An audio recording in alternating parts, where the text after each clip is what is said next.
நம்ம அல்ட்ராவோட எல்லா தயாரிப்புகளுமே ஆரோக்கியமான ஃபுட் கிரேட் ஸ்டெயின்லெஸ் ஸ்டீலால் தயாரிக்கப்பட்டது. அல்ட்ரா என்றால் ஆரோக்கியம். ஆயில் புல்லிங் அது எப்படி பண்ணுறது? காலையில் எழுந்ததும் எதுவும் சாப்பிடாமல் இதயம் வளர்த்தை வாயில ஊத்தி நல்லா கொப்பளிக்கணும், அப்புறம் அதை துப்பிடணும். இதுதான் ஆயில் புல்லிங்.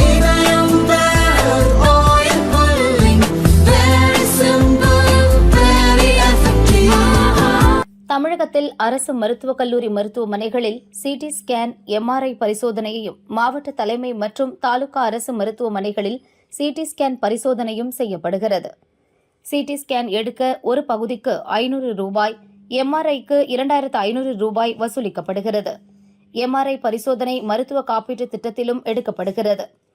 பரிசோதனை கட்டணங்களை ஆன்லைன், ஏடிஎம் கார்டு, ரொக்கமாகவும் செலுத்தலாம் என மருத்துவ சேவைகள் கழகம் அறிவித்தது. அதன்பின் ஆன்லைனில் மட்டுமே வசூலிக்க வேண்டும் என்ற வாய்மொழி உத்தரவு வழங்கப்பட்டது.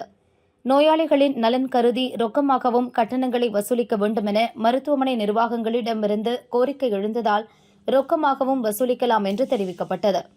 தற்போது ஆன்லைன் மற்றும் ஏடிஎம் கார்டு வாயிலாக மட்டுமே கட்டணங்களை வசூலிக்க வேண்டும் என மருத்துவ சேவைகள் கழகம் அறிவித்து மீண்டும் குழப்பத்தை ஏற்படுத்தியுள்ளது. மேலும் ஒவ்வொரு வாரமும் ஆன்லைன் கட்டணம் குறைவாக வசூலான மருத்துவமனைகளை மாவட்ட வாரியாக கணக்கெடுத்து அவர்களை சிவப்பு பட்டியலில் வைத்து மொத்த பட்டியல் வெளியிடப்படுகிறது. தங்கள் மீது நடவடிக்கை எடுக்கப்படுமோ என்ற அச்சத்தில் ஊழியர்களும் ஆன்லைனில் மட்டுமே கட்டணங்களை வசூலிக்கின்றனர். இதனால் நோயாளிகளுக்கும் ஊழியர்களுக்கும் தினமும் பிரச்சினை ஏற்படுகிறது. டிஜிட்டல் பண பரிவர்த்தனைக்கு மாறுவது அவசியமாக இருந்தாலும் நோயாளிகளின் நலன் கருதி பரிசோதனை கட்டணங்களை ரொக்கமாகவும் வசூலிக்க தமிழக அரசு நடவடிக்கை எடுக்க வேண்டும் என்ற கோரிக்கை எழுந்துள்ளது.